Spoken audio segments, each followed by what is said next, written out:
سلامتی کونسل میں کھلے مباحثے کے دوران پاکستانی سفیر عثمان جدون نے بھارت کا چہرہ ایک بار پھر دنیا کے سامنے بے نقاب کر دیا۔ مباحثے کے دوران بھارتی مندوب کے ریمارکس پر پاکستان کے سفیر عثمان جدون نے جواب دیتے ہوئے کہا کہ بھارتی نمائندے نے آج اس اہم فورم کا غلط استعمال کرتے ہوئے بے بنیاد الزامات لگائے اور سلامتی کونسل کو گمراہ کرنے کی کوشش کی۔ ایشیائی ترقیاتی بینک نے اپنی رپورٹ میں کہا ہے کہ پاکستان میں گزشتہ مالی سال کے دوران مہنگائی میں بڑی کمی آئی ہے۔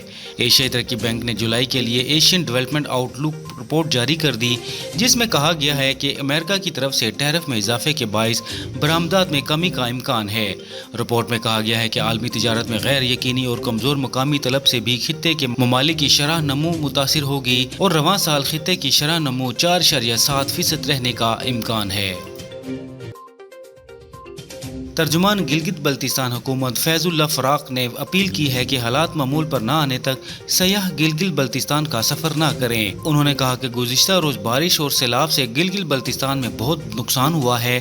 ترجمان جی بی حکومت نے دیامر میں لینڈ سلائیڈنگ اور سیلاب سے لاپتہ افراد کی درست تعداد کے بارے میں لا علمی کا اظہار کیا ہے۔ مقامی افراد کے مطابق 10 سے 15 افراد سیلاب میں بہہ گئے، جن کی تلاش کا کام جاری ہے۔